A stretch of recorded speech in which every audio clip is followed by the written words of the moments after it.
Greetings, citizens of the world. After indicting establishment Republicans for economic hate crimes against the forgotten man, Steve Bannon warned them on Monday night that the 2018 midterm elections will be an all-out war. Just voting is not good enough. You have to have a sense of urgency. Nobody is safe.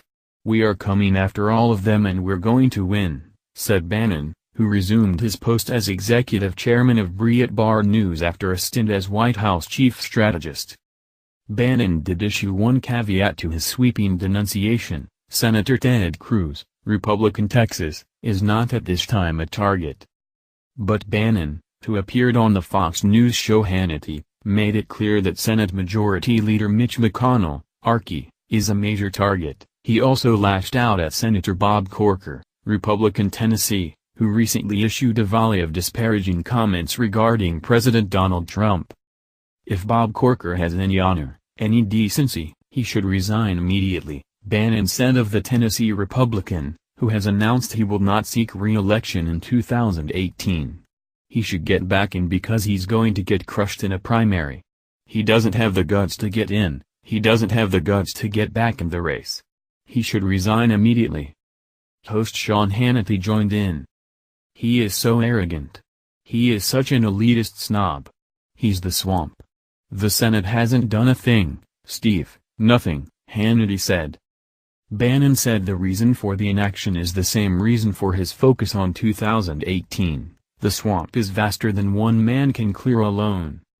When you want to talk about why there's no repeal and replace, why there's no tax cut, why there's no tax reform, why there's no infrastructure bill, you saw it right there.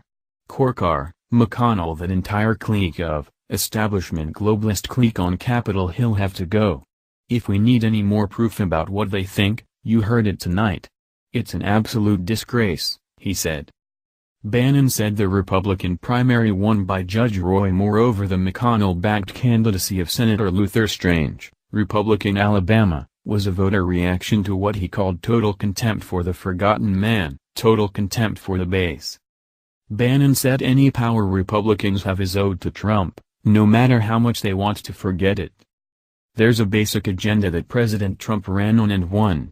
He carried states that Republicans haven't carried in living memory: Michigan, Wisconsin, Pennsylvania. This agenda works. The American people voted for it. It's their responsibility, he said. By the way, McConnell would not be majority leader unless Trump won in North Carolina and Missouri and Wisconsin was able to carry those senators across the finish line, Bannon continued. It is incumbent upon them to back President Trump's plan, but you don't see it. Bannon said establishment Republicans coast because they can. It's a lack of sense of urgency. By the way, these guys work 3 days a week. The American people are now working 2 jobs. Their wives are working 2 jobs. They know the urgency out there on the economic hate crimes that have been perpetuated on the American working men and women in this country because of the trade deal, Bannon said. Prompted by Hannity, Bannon issued his brief manifesto for 2018. We are declaring war on the Republican establishment that does not back the agenda that Donald Trump ran on and the President of the United States, he said, adding, we are to cut off the oxygen to Mitch McConnell. Mitch McConnell's biggest asset is the money. We are going to make it the biggest liability. We are going after these guys tooth and nail. He emphasized that transforming government will not happen overnight. This is something you have to grind out day in and day out for the next 5, 10, 15, 20 years. It took us a long time to get here. There's no magic wand we can wave and drain the swamp. There's no magic wand we can wave and blow up this establishment, he said. I hate to tell people, you're going to have